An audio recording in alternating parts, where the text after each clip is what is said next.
새누리당 경선 얘기를 좀 해보겠습니다. 그동안 정치 얘기 사실 금기시됐습니다. 승자를 다루는 문제라는 것이 우리 많은 국민들의 목숨이 달린 상황에서 거론하기 어려웠는데 여건 야건 지금 상황은 이제 6.4 지방선거 일정 때문에 진도를 쭉 내고 있는데 방금 전에 부산 결과를 말씀드렸고요.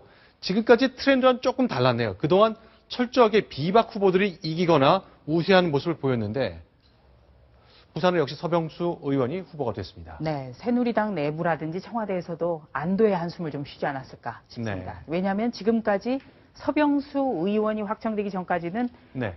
광역단체장 후보가 확정된 곳에서는 네. 이른바 비박의 약진으로 압축이 됐습니다. 네. 네. 알겠습니다. 자, 박근혜 대통령.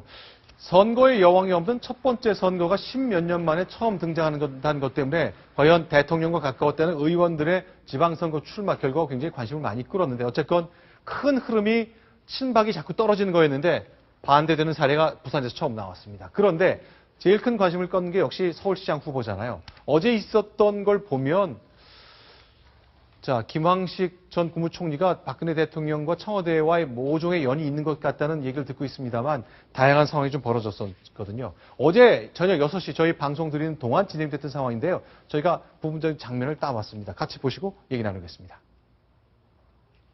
제가 사과는 했지만 어떻게 또 말씀을 더 드릴 수가 있겠습니까? 하여간에 진심으로 죄송하다는 말씀을 올리겠습니다.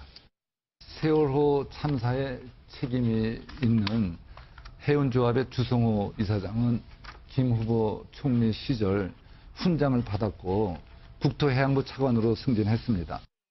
현대중공업이 초인류 기업이지만은 최근에 7명의 근로자 희생을 시킨 안전사고를 일으켰던 안전불감증이 심한 그런 기업이고.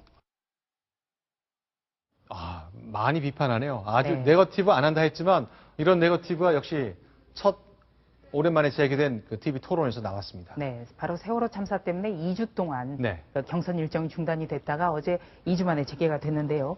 두 번째 TV 토론이었습니다. 근데 역시 세월호 안전 문제가 굉장히 공방이 컸습니다. 그리고 정몽준 의원의 경우에는 최근에 그 막내 아들인 예선 씨가 자신의 페이스북에다가 세월호 침몰 사고와 관련해서 아주 부적절한 말을 올렸습니다. 국민이 모여서 국가가 되는 건데 국민이 미개하니까 국가도 미개한 것 아니냐 이렇게 해서 논란을 불렀는데요. 네. 바로 이 문제가 어제 서울시장 2차 TV 토론에서도 문제가 됐고 오늘 아침에 김황식 전 총리가 YTN 라디오 인터뷰에서 이 문제를 다시 한번 지적을 했습니다.